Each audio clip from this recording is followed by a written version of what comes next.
Aku minta uang 100 juta. Ucap adik iparku untuk bayar pesta ulang tahun mewah. Ku jawab, maaf aku tak bisa. Ibu mertua lalu membentakku, kasih atau keluar dari keluarga ini. Besoknya sebelum ceritanya dimulai, silakan tulis di kolom komentar dari daerah mana saja teman-teman yang menonton cerita ini. Dan jangan lupa like dan subscribe, agar channel Our Story bisa terus berkembang dan mempersembahkan cerita yang terbaik. Pagi itu, cahaya matahari menembus tirai putih yang bergoyang lembut tertiup angin.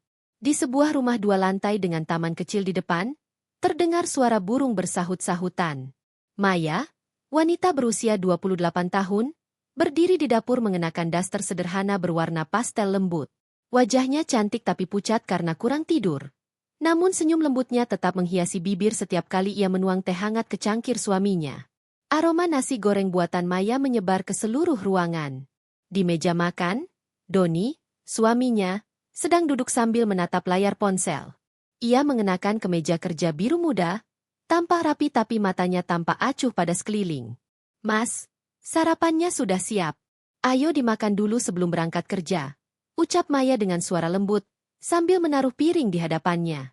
Tanpa menatap istrinya, Doni hanya menjawab singkat, iya, sebentar. Maya terdiam sesaat, lalu kembali ke dapur. Ia sudah terbiasa dengan sikap dingin suaminya belakangan ini. Sejak mereka menikah 3 tahun lalu, perhatian Doni makin berkurang. Entah karena lelah bekerja atau karena pengaruh dari keluarganya, Maya tidak tahu pasti. Ia hanya tahu, cintanya kepada Doni membuatnya terus bertahan. Tak lama kemudian, Doni beranjak dari kursi. Aku berangkat dulu, katanya sambil mengambil tas kerja. Maya tersenyum kecil. Hati-hati di jalan, Mas. Doni mengangguk tanpa menatap istrinya, lalu keluar. Pintu menutup pelan, meninggalkan Maya sendirian di ruang makan yang kini terasa sunyi.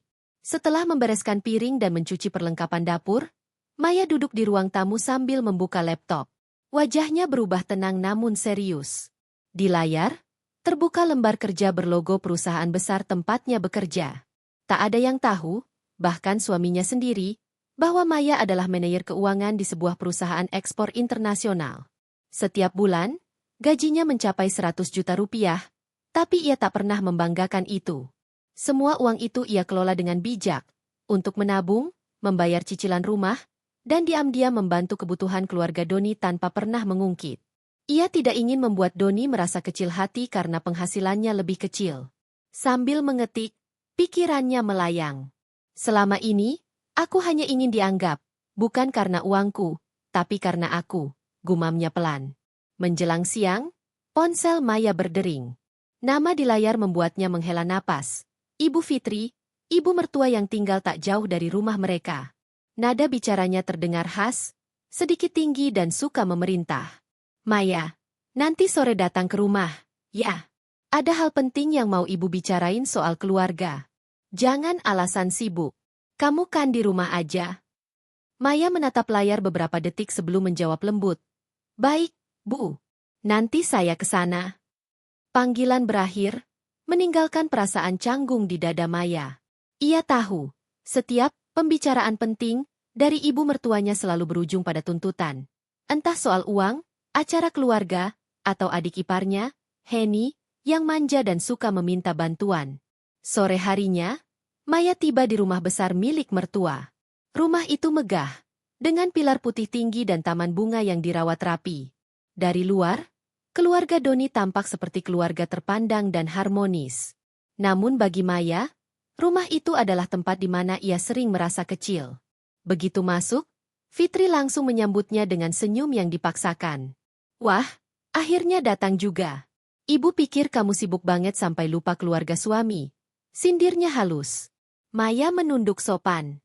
Maaf, Bu, tadi ada urusan sedikit. Di ruang tamu, Henny, adik iparnya, sedang duduk santai dengan ponsel di tangan, mengenakan gaun modis dan wajah penuh makeup.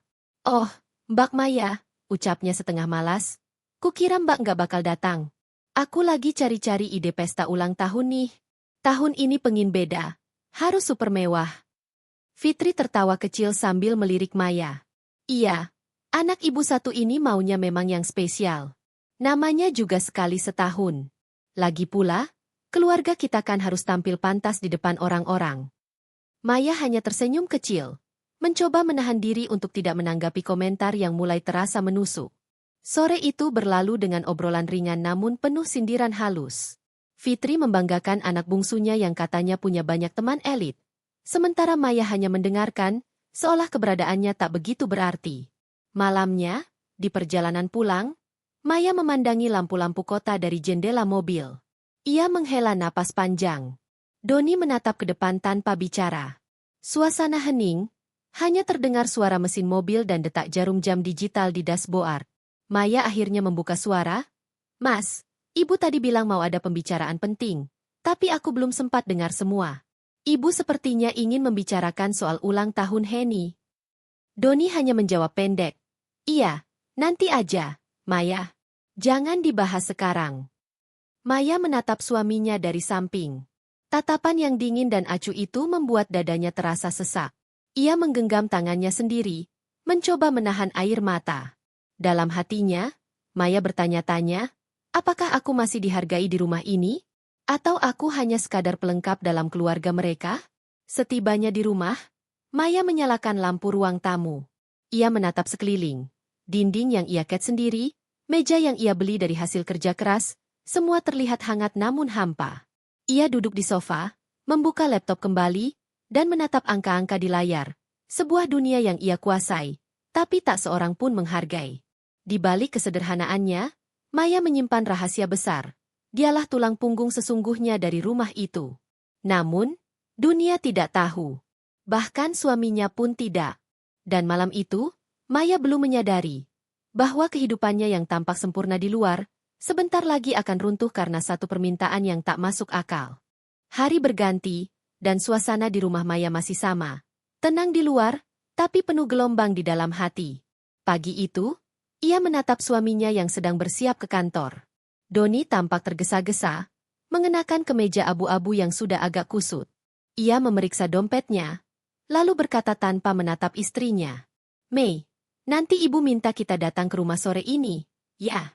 Katanya ada hal penting. Maya menoleh, menatap suaminya pelan. "Soal apa, Mas?" Doni mengangkat bahu. "Entahlah. Tapi kamu tahu sendiri, ibu paling gak suka kalau kita gak datang. Jadi tolong jangan ada alasan sibuk kerja atau apa, ya?" Maya hanya diam. Ia ingin menjawab bahwa sebenarnya ia juga bekerja, bahkan lebih keras dari Doni, tapi ia memilih menahan lidahnya. Tak ada gunanya menjelaskan sesuatu yang tidak akan dihargai. Setelah Doni pergi, Maya duduk di ruang kerja kecil di pojok rumah, menatap layar laptop dengan fokus.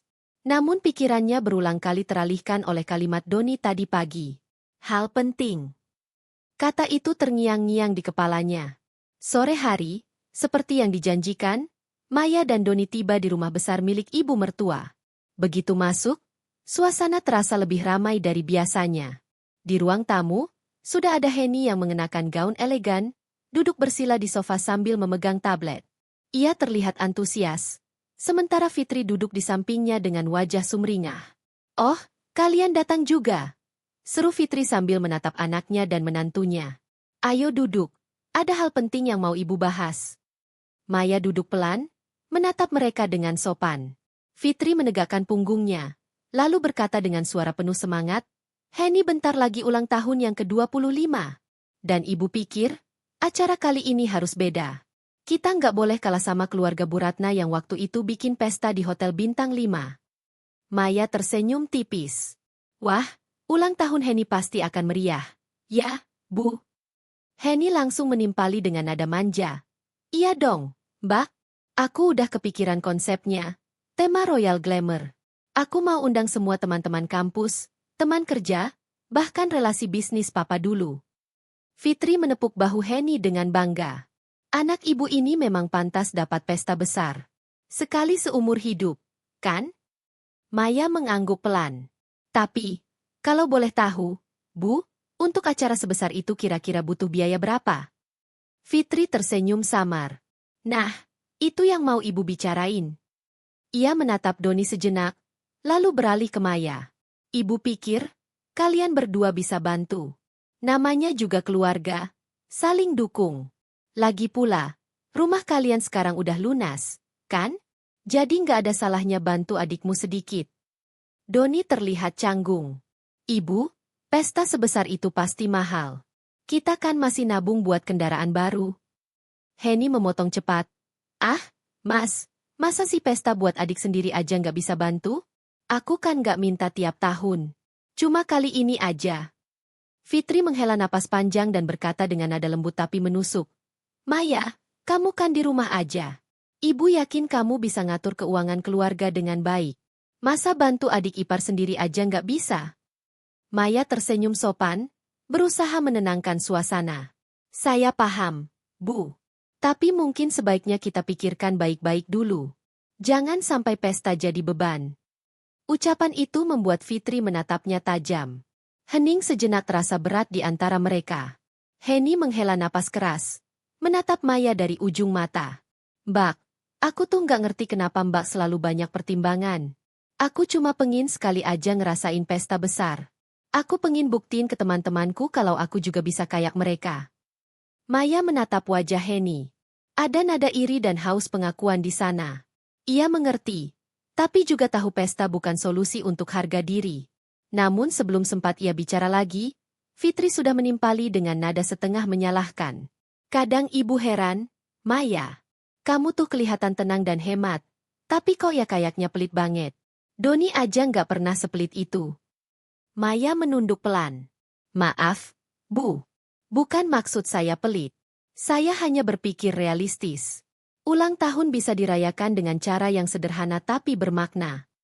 Fitri memutar bola matanya. Sederhana-sederhana terus. Hidup itu butuh gengsi. Maya, apalagi kamu jadi bagian keluarga Doni. Keluarga kita punya nama. Masa pesta anaknya Fitri cuma di rumah makan kecil?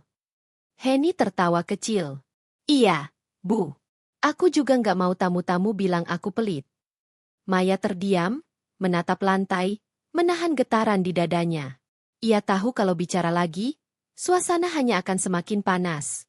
Di sisi lain, Doni hanya duduk diam, seperti tak berdaya menghadapi ibunya dan adiknya. Akhirnya, Maya berdiri perlahan. Baik, Bu. Kalau begitu saya pikirkan dulu. Ya, saya izin pulang.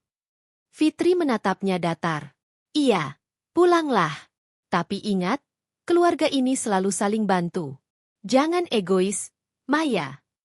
Di perjalanan pulang, suasana mobil hening. Doni menggenggam setir tanpa bicara. Maya menatap jendela, melihat langit sore yang mulai kemerahan.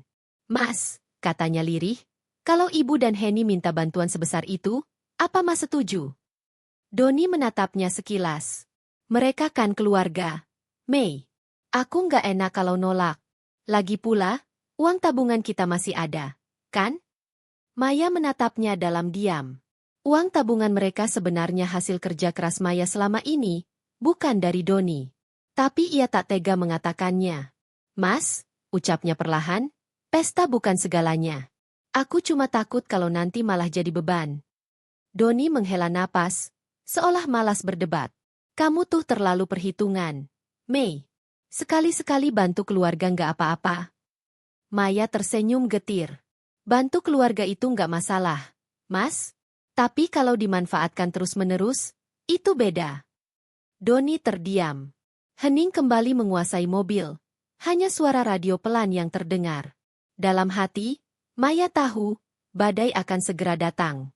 Dan ia tak tahu apakah kali ini Doni akan berdiri di sisinya, atau melawannya demi keluarga yang selalu memandang rendah dirinya. Siang itu, langit tampak cerah namun udara di sekitar rumah Maya terasa berat. Sejak pulang dari rumah mertua kemarin, pikirannya tak tenang. Ia berusaha menenangkan diri dengan bekerja, menatap angka-angka di layar laptop yang seolah tak berarti lagi.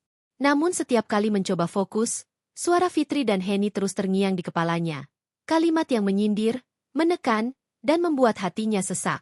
Kadang ibu heran, Maya, kamu tuh pelit banget. Maya menutup laptopnya perlahan. Ia memejamkan mata, menarik napas panjang. Aku bukan pelit. Aku cuma ingin mereka belajar hidup wajar. Kenapa selalu aku yang harus disalahkan? Tepat ketika pikirannya mulai tenang, suara bel rumah terdengar nyaring.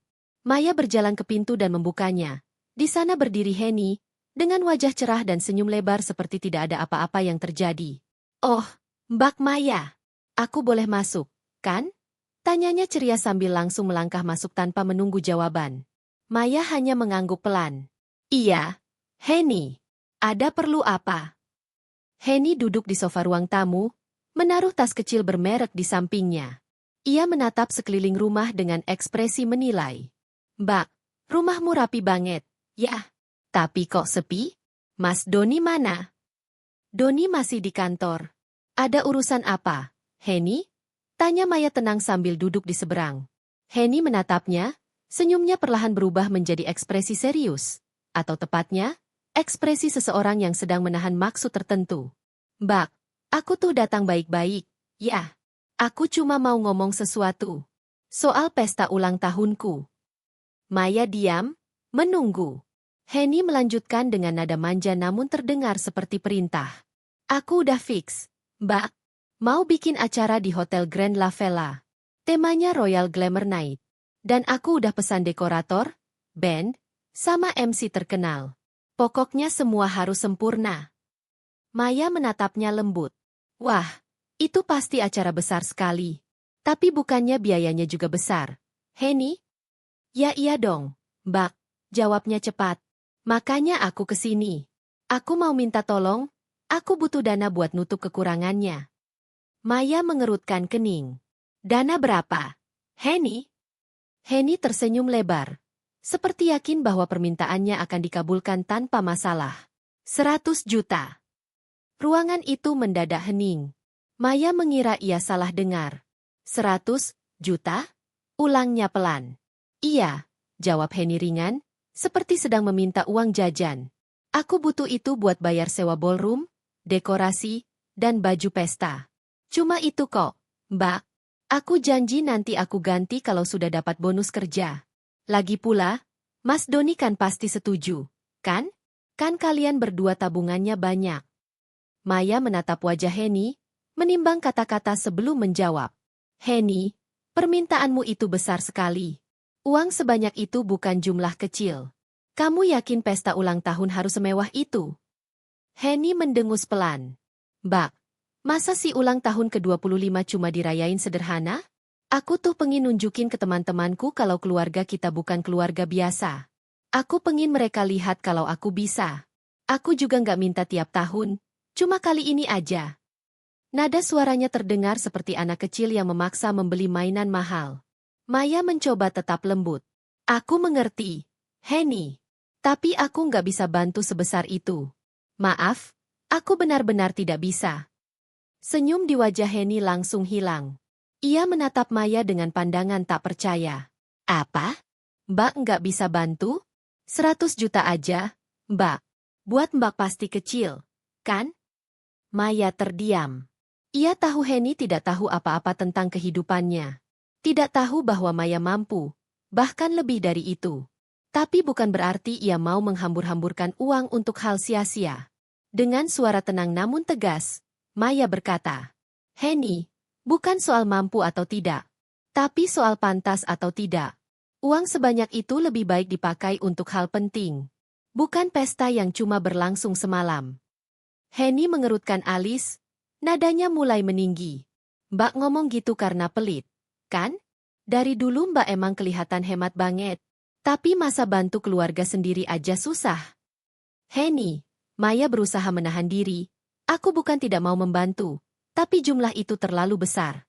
Kalau memang kamu ingin pestanya jadi, mungkin bisa dikurangi atau dibuat lebih sederhana. Aku bisa bantu sebagian kecil, tapi bukan 100 juta.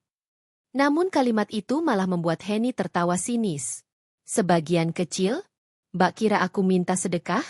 Aku cuma pengin sekali aja hidup mewah. Mbak, aku capek dibanding-bandingin sama orang lain. Mbak nggak tahu rasanya. Karena Mbak udah enak, punya rumah, punya suami mapan." Maya terdiam. Kata-kata itu terasa menyakitkan. Bukan karena isinya benar, tapi karena betapa salahnya persepsi Henny terhadap dirinya. Dengan nada lirih tapi tegas, Maya menjawab, kamu salah, Henny. Aku dan Doni membangun semuanya pelan-pelan. Tidak mudah. Dan semua ini bukan hasil hidup enak, tapi hasil kerja keras. Henny bangkit dari duduknya, wajahnya merah karena emosi. Ya udah, kalau Mbak nggak mau bantu, nanti aku bilang sama ibu aja.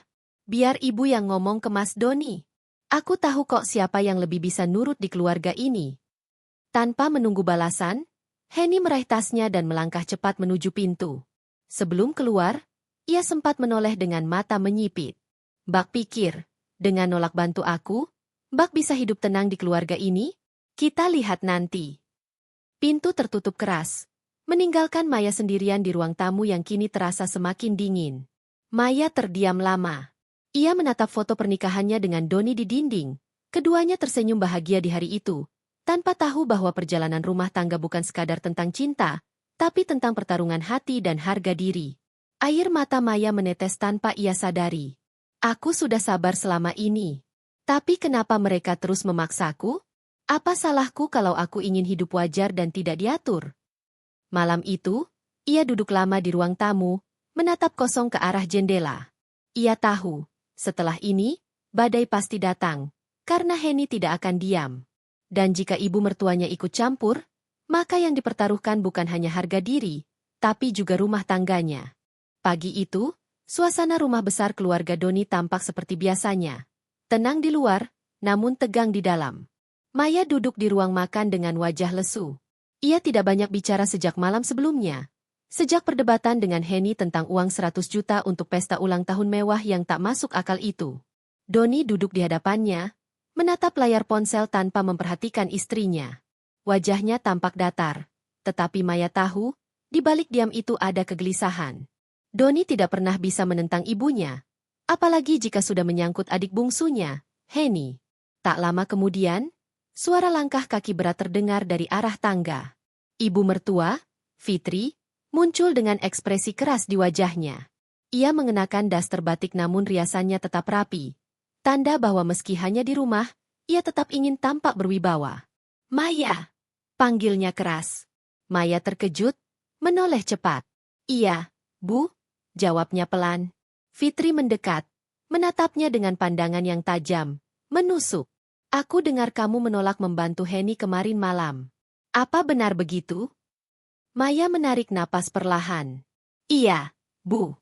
Saya bukan menolak, hanya belum bisa. Uang tabungan kami sedang dipakai untuk biaya cicilan rumah dan usaha, Bu. Fitri menyipitkan mata. Alasan. Kamu itu egois, Maya. Henny itu adikmu sendiri dalam keluarga ini. Masa kamu nggak bisa bantu sedikit? Maya mencoba tetap tenang, meski jantungnya berdebar cepat. 100 juta bukan sedikit, Bu. Itu bukan untuk kebutuhan mendesak, hanya untuk pesta ulang tahun. Belum sempat ia menyelesaikan kalimatnya, Fitri memotong dengan suara meninggi, kamu jangan ajari aku cara menghargai keluarga. Itu juga uang anakku. Kamu pikir kamu siapa di rumah ini? Hah? Doni yang sejak tadi diam, tiba-tiba menunduk. Ia tak berani memotong pembicaraan ibunya. Maya menatap suaminya dengan mata memohon, berharap Doni sedikit saja membela. Namun yang ia dapat hanyalah pandangan kosong. Fitri melanjutkan dengan nada semakin keras.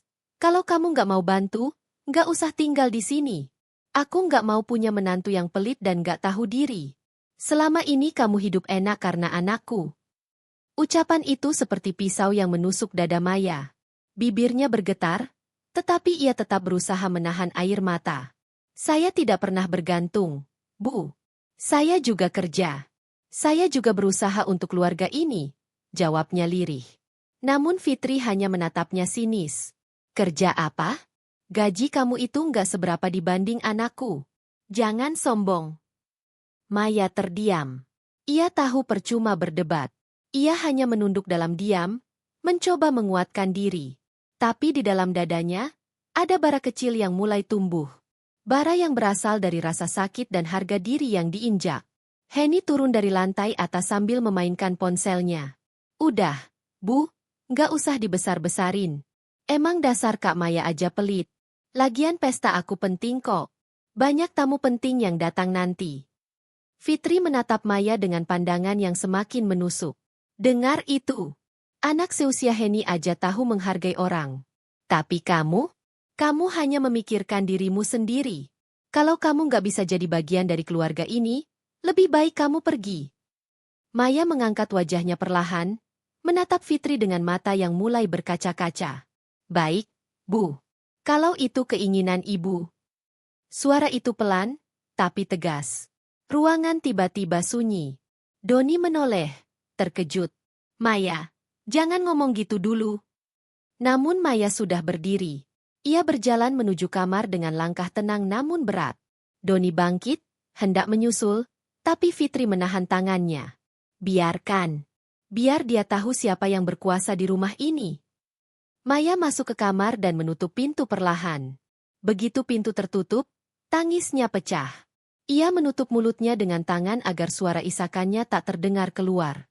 Semua kata-kata yang keluar dari mulut ibu mertua dan adik iparnya terus terngiang di kepala.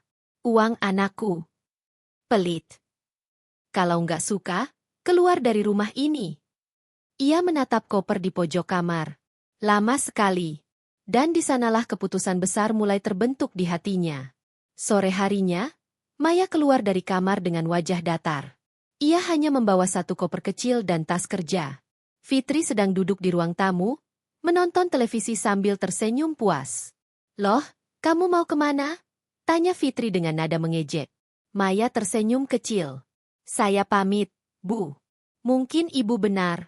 Saya memang tidak pantas di rumah ini. Fitri terdiam sesaat, lalu mendengus. Bagus. Akhirnya kamu sadar diri juga.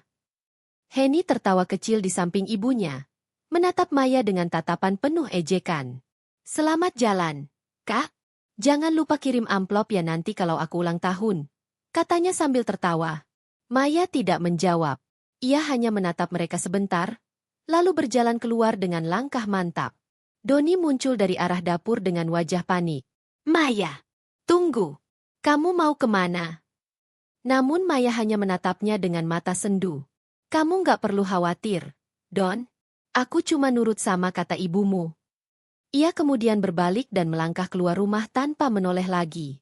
Di belakangnya, Doni berdiri kaku. Fitri dan Heni hanya saling berpandangan dengan senyum tipis.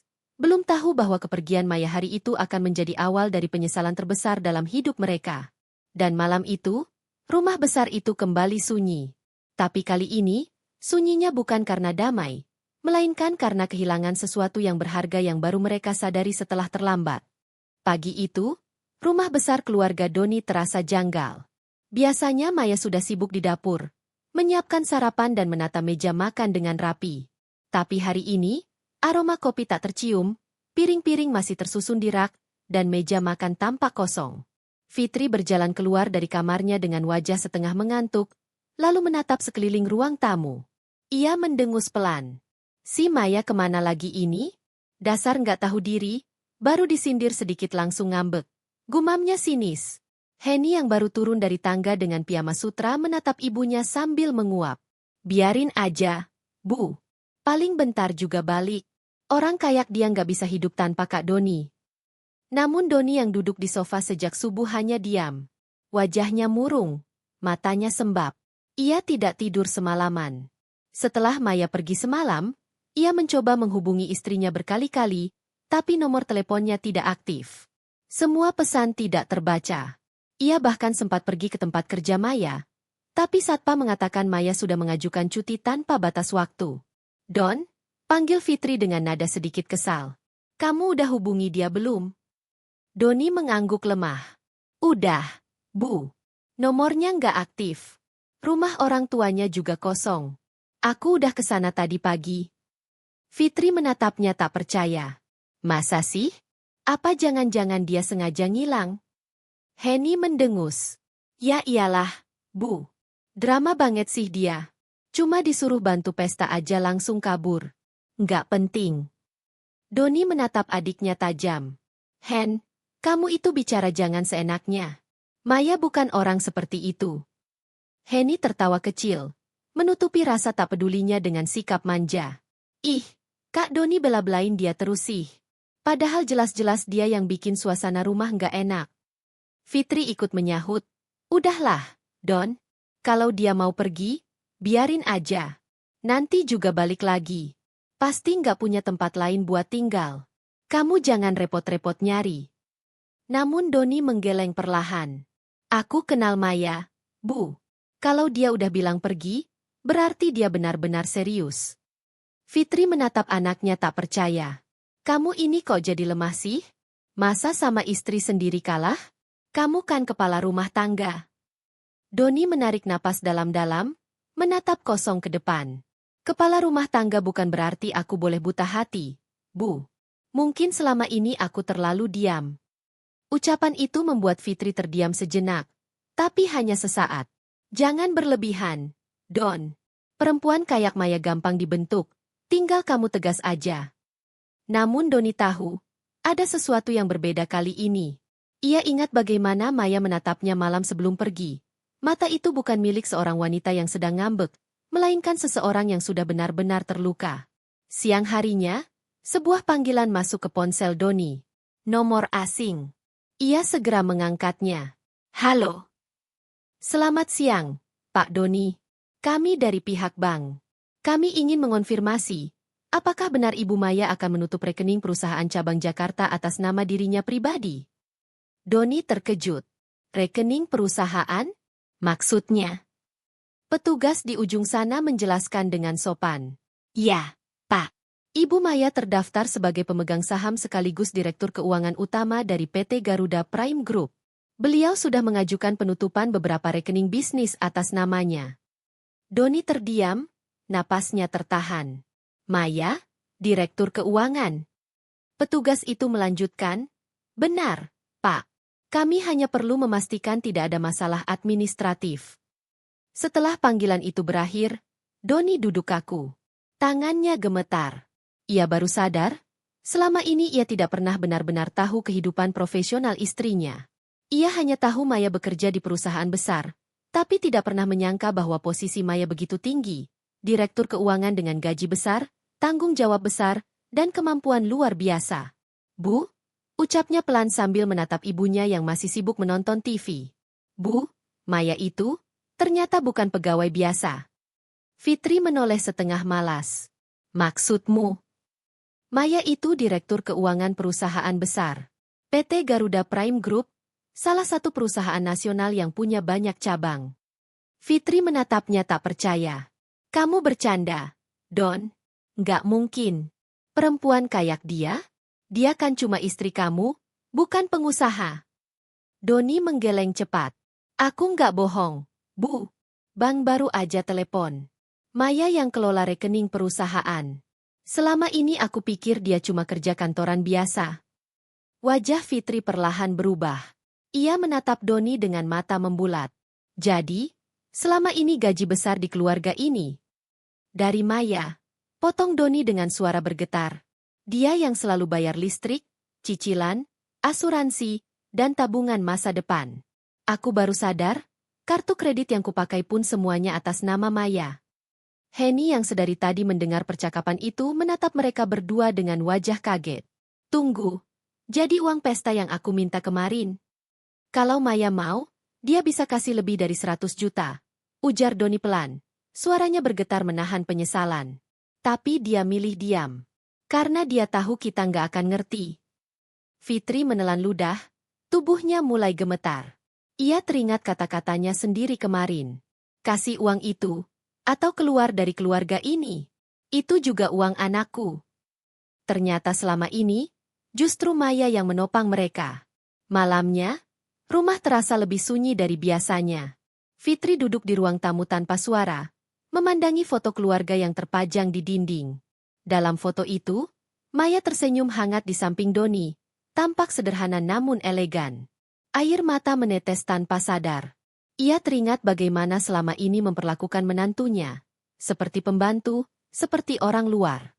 Henny duduk di samping ibunya, menggenggam ponselnya dengan canggung. Bu, kita harus nyari Kak Maya. Aku salah, Bu. Fitri tak menjawab. Ia hanya memandangi foto itu lama, sebelum akhirnya berbisik lirih. Maya, pulanglah, Nak. Ibu minta maaf. Doni yang berdiri di dekat jendela mendengarnya. Ia memejamkan mata, menahan sesak di dada. Aku juga salah, Mei. Aku nggak pernah bela kamu. Tapi aku janji, aku akan cari kamu sampai ketemu. Di luar rumah, hujan mulai turun pelan. Seolah langit pun ikut menangis bersama mereka. Dan malam itu, keluarga yang dulu sombong kini duduk di ruang tamu dengan hati penuh penyesalan. Tanpa tahu, di suatu tempat jauh, Maya tengah berdiri di balkon apartemennya, menatap langit kota dengan senyum getir. Ia sudah siap memulai hidup barunya. Udara pagi di apartemen mewah di pusat kota Jakarta terasa berbeda.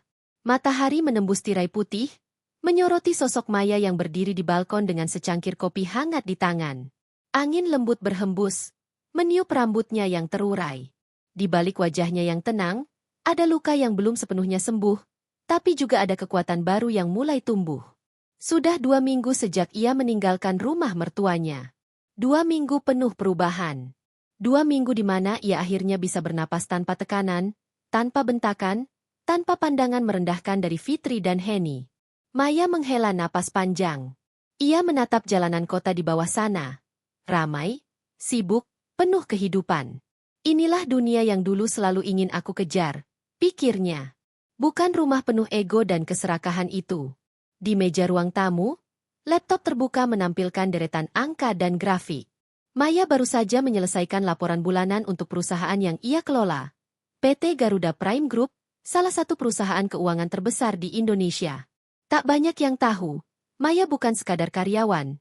Ia adalah salah satu pendiri sekaligus direktur keuangan utama. Namun selama ini, ia sengaja menyembunyikan semua itu dari Doni dan keluarganya.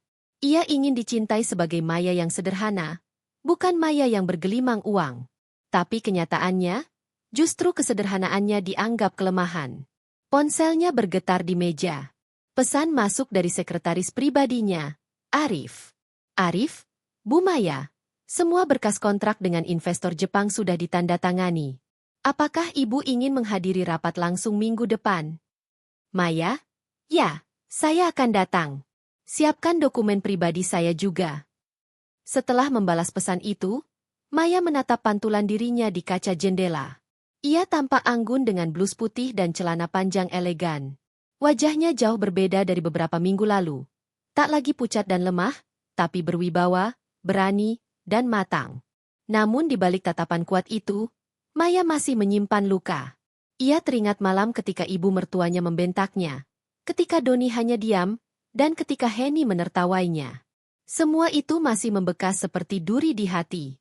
Ia menutup matanya sebentar, menenangkan diri. Aku nggak akan balas mereka dengan amarah, gumamnya pelan. Aku akan tunjukin siapa aku sebenarnya. Sore harinya, Maya menghadiri pertemuan di gedung utama perusahaannya. Begitu ia melangkah masuk ke lobi, semua karyawan berdiri memberi salam hormat. Mereka sudah lama merindukan sosok pemimpin wanita yang dikenal cerdas dan berjiwa lembut itu. Selamat datang kembali, Bu Maya, sapa salah satu manajer, tersenyum. Maya membalas dengan senyum tipis. Terima kasih. Maaf sudah lama nggak muncul. Ada urusan keluarga yang harus saya selesaikan. Salah satu staf perempuan yang dekat dengannya, Rina, menatapnya penuh empati. Kami dengar kabar kalau ibu pindah rumah. Semoga ibu baik-baik saja. Maya mengangguk. Saya baik, Rina. Kadang kita perlu kehilangan dulu untuk sadar siapa yang benar-benar peduli. Pertemuan dimulai.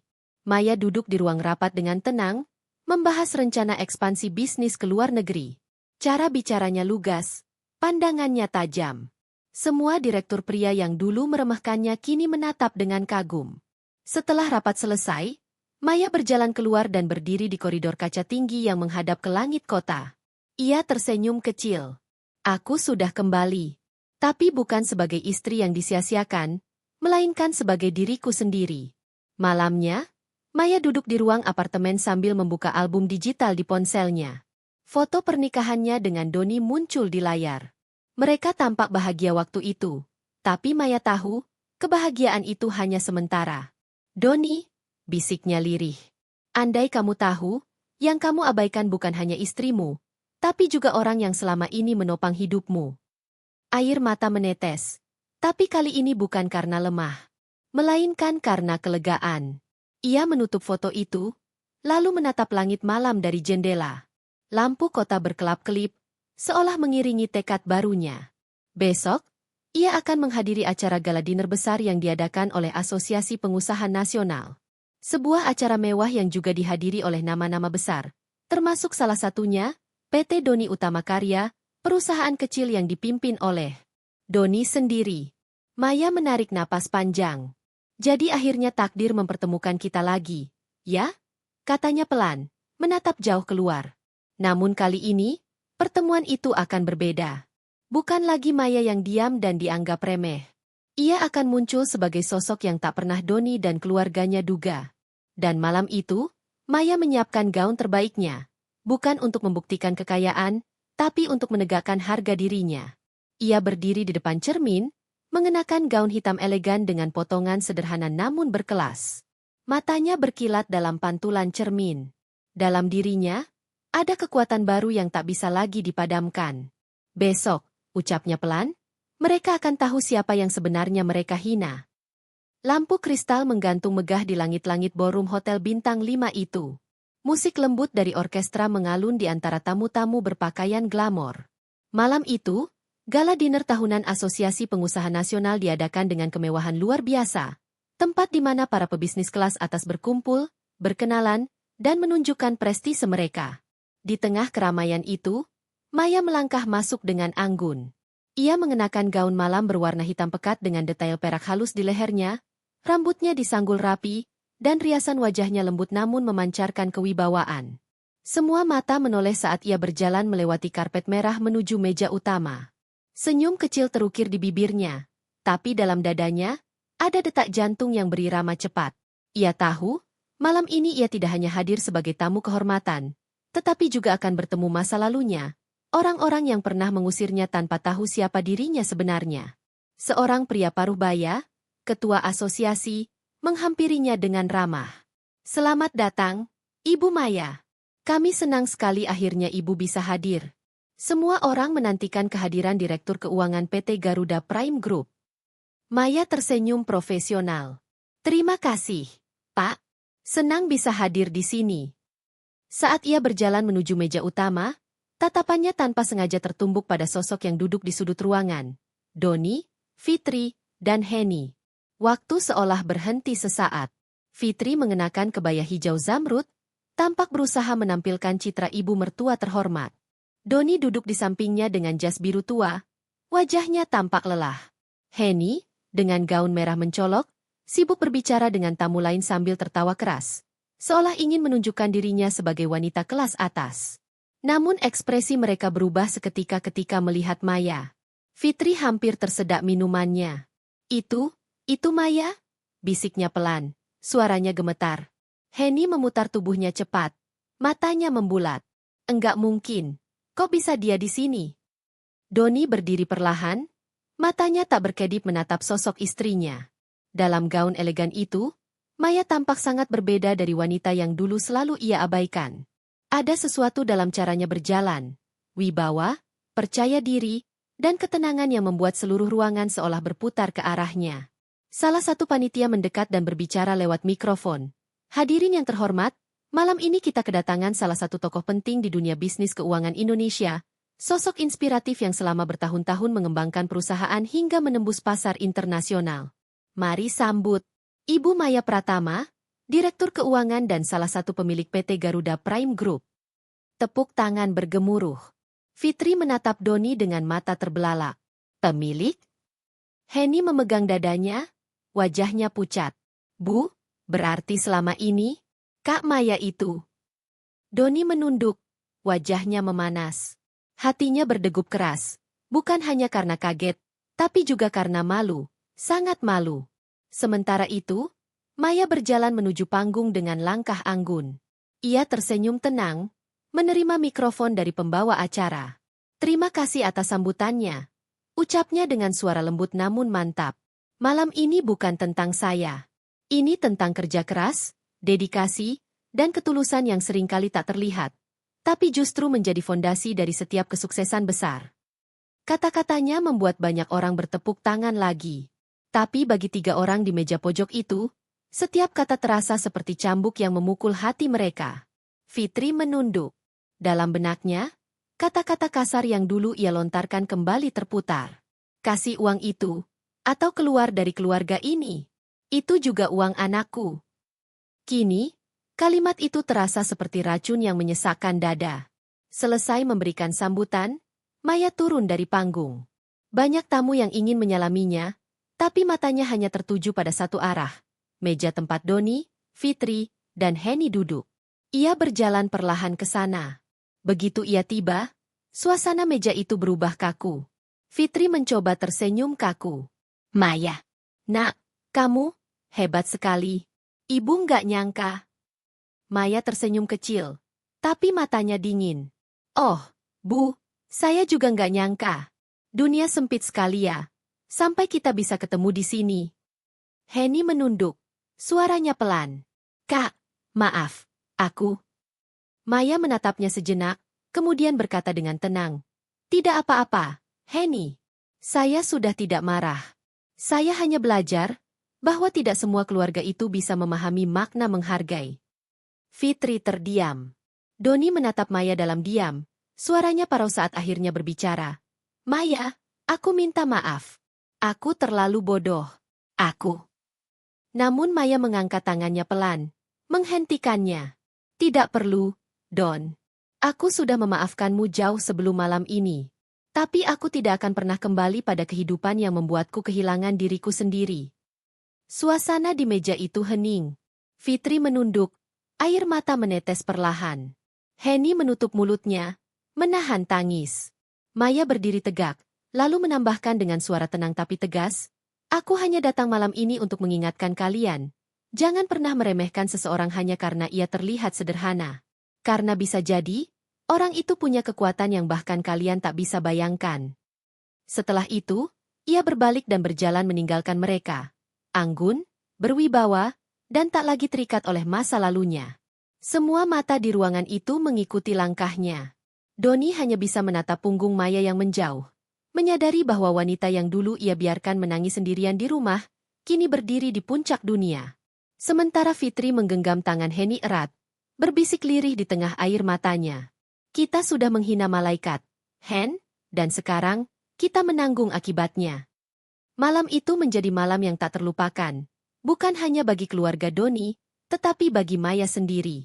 Karena untuk pertama kalinya, ia berdiri tegak bukan untuk membuktikan, melainkan untuk memaafkan. Namun, jauh di dalam hatinya, Maya tahu, cerita ini belum benar-benar berakhir. Masih ada harga diri, cinta, dan pengampunan yang akan diuji lagi dalam waktu dekat. Pagi itu, rumah keluarga Doni terasa berbeda. Tidak ada lagi tawa riuh. Tidak ada aroma masakan Maya yang dulu selalu mengundang selera. Hanya keheningan dan wajah muram yang menghantui setiap sudut rumah besar itu. Fitri duduk di ruang tamu sambil menggenggam ponselnya. Matanya sembab karena semalaman menangis. Bu, Maya beneran nggak balik-balik. Nomornya nggak aktif. Aku udah tanya temen-temennya. Katanya dia udah resign dari perusahaan lamanya. Ujarnya dengan suara serak. Rahayu, ibu mertua Maya, terdiam. Di matanya yang mulai menua, kini terlihat gurat penyesalan. Ia teringat malam saat ia membentak Maya di depan semua orang hanya karena uang. Uang yang bahkan bukan milik Doni sepenuhnya. Kasih atau kamu keluar dari keluarga ini. Kalimat itu terus terputar di kepalanya, menusuk seperti pisau tumpul yang perlahan menyayat hati. Sementara itu, Doni duduk di beranda, menatap langit kosong dengan mata merah. Ia menyesap kopinya yang sudah dingin, lalu berkata pelan, aku bodoh, Fit. Aku terlalu nurut sama mama. Aku nggak pernah dengerin Maya.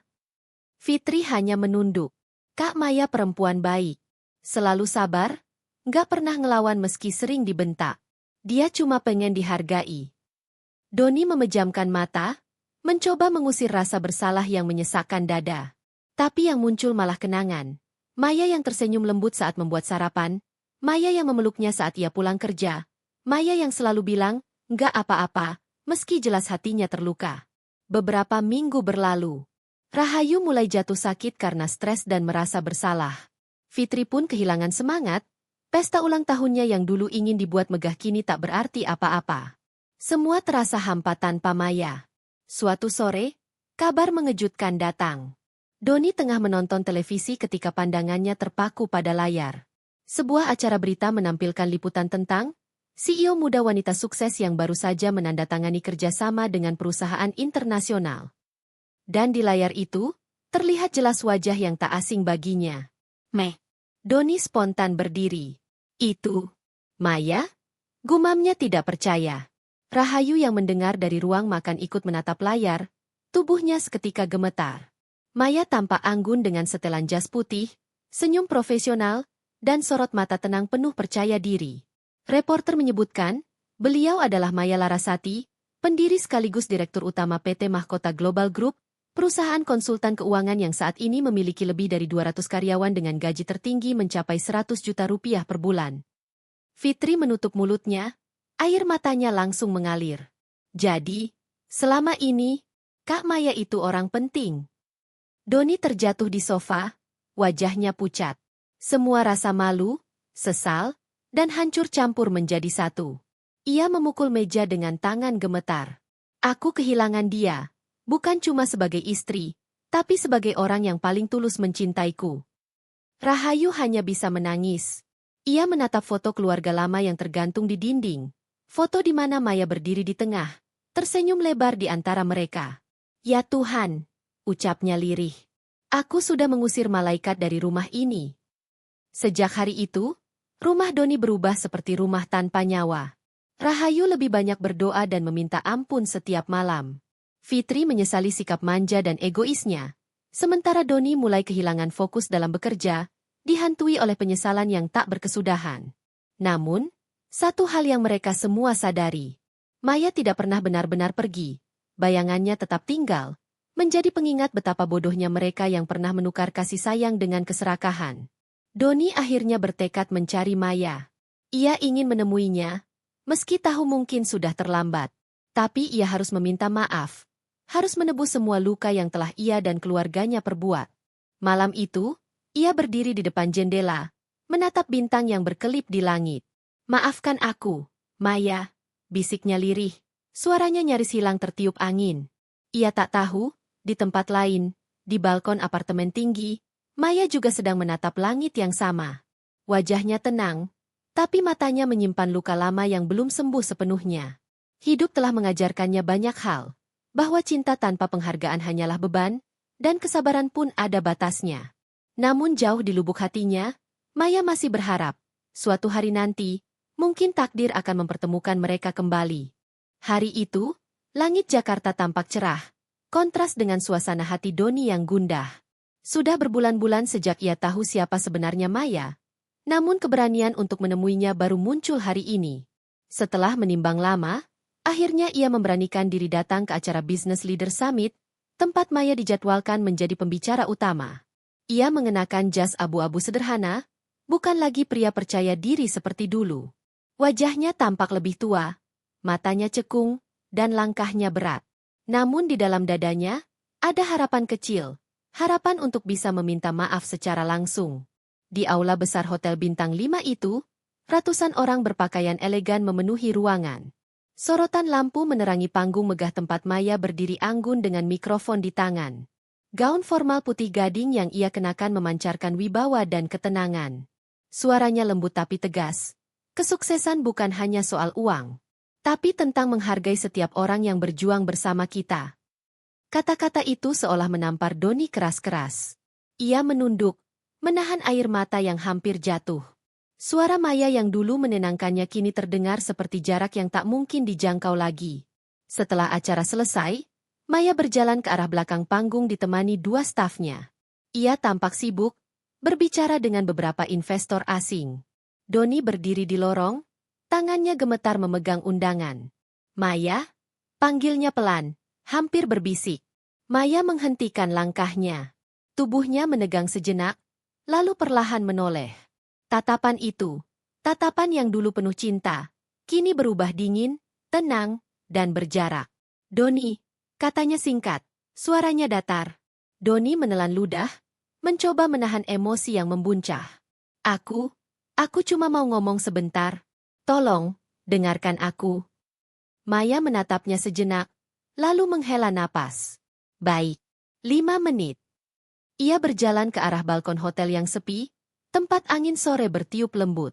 Doni mengikutinya dengan langkah gugup. Di sana, hanya mereka berdua. Doni menatap wajah Maya yang kini jauh lebih matang dan tenang. Tak ada lagi kesedihan yang dulu sering ia lihat. Yang tersisa hanyalah keanggunan dan kekuatan. Maya, aku minta maaf. Aku tahu aku sudah menghancurkan kamu. Aku nurut sama mama. Aku bodoh. Aku nggak pernah ngebelain kamu waktu kamu paling butuh aku. Maya diam, menatap horizon kota yang ramai di bawah sana. Sekarang kamu minta maaf karena tahu siapa aku sebenarnya? Tanyanya pelan tapi tajam. Doni tergugu. Bukan karena itu. Aku beneran nyesel. Maya, aku nggak peduli kamu siapa. Aku cuma pengen kamu tahu. Aku masih cinta. Maya tersenyum samar, tapi bukan senyum bahagia. Senyum yang lebih mirip luka lama yang sudah mengering. Cinta. Don? Dulu aku juga bilang cinta itu cukup. Tapi ternyata aku salah. Cinta tanpa rasa hormat, cuma menyakitkan. Doni menunduk, bahunya bergetar. Aku rela kehilangan semuanya. Asal bisa mulai lagi sama kamu. Namun Maya hanya menatapnya dalam-dalam. Aku sudah memulai hidup baru. Don. Aku bahagia sekarang, tanpa harus merasa kecil setiap hari. Hening. Hanya suara lalu lintas jauh di bawah sana yang terdengar. Air mata Doni akhirnya jatuh. Ia tahu kata-kata Maya berarti satu hal, tak ada jalan kembali. Tepat saat itu, seseorang menghampiri Maya. Seorang pria parubaya berpakaian rapi, tersenyum hangat sambil menyerahkan map dokumen. Maya, tim dari Tokyo sudah siap menunggu. Mereka ingin rapat pribadi sebelum makan malam, ujarnya sopan. Maya mengangguk. Terima kasih, Pak Arman. Saya segera ke sana. Doni menatapnya. Hatinya hancur. Kamu udah punya seseorang. Maya hanya menjawab dengan tenang. Aku punya banyak orang yang menghargai aku, Don. Itu sudah cukup. Ia lalu berjalan meninggalkan balkon dengan langkah tegap. Doni berdiri terpaku, menatap punggung Maya yang perlahan menghilang di balik pintu. Dunia seakan berhenti. Hatinya kosong. Sesaat kemudian, Fitri muncul di lobi. Rupanya ia diam-diam mengikuti Doni sejak pagi. Wajahnya sendu melihat kakaknya dalam keadaan begitu hancur. Kak, sudahlah. Kak Maya udah bahagia. Mungkin ini cara Tuhan ngasih pelajaran buat kita semua. Ucapnya lirih. Doni hanya menatap kosong ke depan. Fitri, aku baru sadar. Selama ini aku nggak pernah pantas buat dia. Fitri menunduk. Air matanya jatuh diam-diam. Sementara itu, Maya duduk di mobil hitam yang menjemputnya. Ia menatap keluar jendela, melihat sekilas bayangan Doni di kejauhan. Senyumnya muncul, samar, diiringi desahan pelan. Aku sudah memaafkanmu, Don, tapi aku tidak bisa kembali. Mobil melaju meninggalkan hotel, membawa Maya kembali ke dunia barunya. Dunia yang ia bangun sendiri, tanpa bergantung pada siapapun. Namun jauh di lubuk hatinya, ada sedikit rasa hangat. Rasa lega karena akhirnya, ia telah menutup luka lama itu dengan tenang. Dan bagi Doni, pertemuan itu menjadi mimpi buruk sekaligus pengingat abadi. Bahwa kadang penyesalan datang bukan karena kehilangan, tapi karena menyadari betapa berharganya sesuatu setelah semuanya terlambat. Hari-hari setelah pertemuan itu terasa seperti siksaan bagi Doni. Setiap pagi, ia bangun dengan rasa hampa, menatap kamar yang dulu pernah dipenuhi tawa Maya. Kini semuanya kosong, hanya kenangan yang tersisa. Ia mencoba kembali bekerja, namun pikirannya tak pernah fokus. Ia terus mengingat wajah Maya di balkon hotel itu. Tegas, tenang, namun tak lagi menyisakan tempat untuk dirinya. Doni mulai sering datang ke rumah ibunya, Rahayu, yang kini tampak jauh lebih renta. Di ruang tamu yang dulu selalu ramai, hanya terdengar suara jam dinding berdetak pelan. Rahayu duduk di kursi goyang, menatap foto keluarga lama. Doni, Mama mimpiin Maya lagi. Dia senyum, tapi nggak bilang apa-apa. Seperti mau pamit. Suara Rahayu bergetar, penuh sesal. Mama jahat banget dulu. Ya, Nak. Doni menatap ibunya dengan mata sendu. Mama nggak sendiri. Aku juga salah. Kita semua terlalu buta sama gengsi. Rahayu mengusap air matanya. Kalau aja waktu bisa diulang, Mama nggak akan pernah ngusir dia. Fitri yang datang menengok pun tak kalah menyesal. Ia kini lebih dewasa, sudah mulai bekerja di kantor kecil untuk menebus rasa bersalahnya. Aku sering lihat Kak Maya di berita. Dia makin sukses. Tapi aku nggak berani nyapa. Kak, aku malu, katanya lirih. Doni hanya mengangguk pelan. Dia pantas bahagia, Fit. Kita yang harus belajar dari semua ini. Namun kenyataan hidup tidak berhenti di sana. Usaha Doni perlahan merosot. Kliennya satu persatu mundur. Reputasinya menurun setelah kehilangan fokus dan semangat. Rumah yang dulu megah pun dijual untuk menutup hutang. Ia dan ibunya pindah ke rumah sederhana di pinggiran kota. Ironis, dulu mereka menganggap Maya tak sepadan dengan keluarga mereka, kini hidup justru berbalik. Suatu sore, Doni duduk di teras rumah itu, menatap jalanan sepi sambil menggenggam secangkir teh. Ia menatap langit jingga dengan tatapan kosong. Ia teringat malam ketika Maya meminta pengertian. Malam saat ia memilih diam dan membiarkan ibunya membentak istri yang begitu sabar itu. Kasih atau kamu keluar dari keluarga ini? Suara itu terus terngiang di kepalanya, membuat dadanya terasa sesak. Sementara itu, di tempat lain, Maya baru saja selesai menghadiri konferensi bisnis di Singapura. Setelah sesi wawancara dengan media internasional, ia kembali ke kamar hotelnya. Ia duduk di tepi ranjang, membuka laptop, dan tanpa sadar menatap sebuah foto lama yang tersimpan di folder pribadinya. Foto pernikahannya dengan Doni. Ia tersenyum samar, lalu menutup layar laptop perlahan. Ia tidak membenci Doni lagi. Luka itu sudah lama ia kubur. Tapi rasa kehilangan akan cinta yang pernah begitu tulus masih sesekali terasa. Seperti bekas luka yang sudah kering tapi tetap meninggalkan jejak di kulit. Beberapa minggu kemudian, takdir mempertemukan mereka lagi. Kali ini bukan dalam acara mewah, melainkan di tempat yang jauh lebih sederhana. Maya baru saja keluar dari sebuah yayasan anak yatim yang ia bantu dan tanpa sengaja melihat seseorang duduk di bangku taman dekat gerbang. Tubuhnya kurus, wajahnya tirus, tapi matanya masih sama. Doni, ucap Maya pelan. Doni mendongak, terkejut sekaligus gugup. Maya. Mereka terdiam cukup lama sebelum Maya duduk di bangku yang sama, menjaga jarak. Aku dengar kamu aktif di kegiatan sosial sekarang, ucap Doni, suaranya bergetar. Maya mengangguk. Iya. Aku merasa hidupku lebih berarti begini. Aku nggak mau cuma sekadar sukses, tapi nggak punya makna. Doni tersenyum getir. Kamu memang selalu begitu. Dari dulu, kamu yang paling tulus. Hening kembali menyelimuti mereka. Hanya angin sore yang berhembus lembut di antara pepohonan.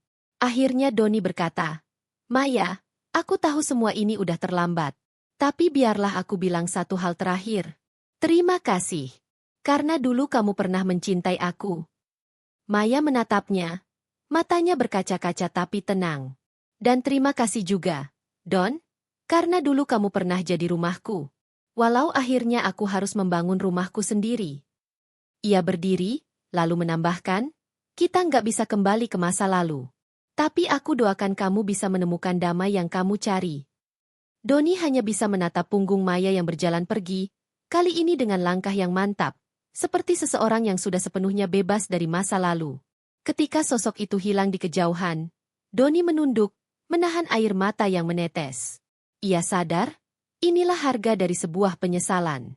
Bukan kehilangan harta, bukan kehilangan status, tapi kehilangan seseorang yang benar-benar tulus mencintai, hanya karena kesombongan dan ketidakmampuan untuk menghargai.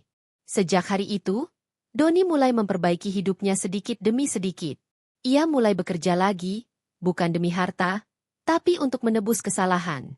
Ia ikut membantu di yayasan tempat Maya aktif, tanpa pernah menemuinya langsung. Ia hanya ingin diam-diam menjaga, dari jauh. Dan setiap kali ia melihat foto Maya di berita atau di baliho perusahaan besar, Doni selalu menatapnya dengan senyum penuh haru. Semoga kamu bahagia, Maya, bisiknya lirih. Kamu pantas mendapatkan dunia yang indah. Aku sudah membayar harga dari semua kesalahanku, dan aku terima itu dengan ikhlas. Langit sore memerah di atas kepalanya, dan untuk pertama kalinya setelah sekian lama, hatinya terasa sedikit lebih ringan. Penyesalan itu memang takkan pernah hilang, tapi kini ia tahu, ia harus hidup berdampingan dengannya, sebagai pengingat, dan sebagai pelajaran paling berharga dalam hidupnya.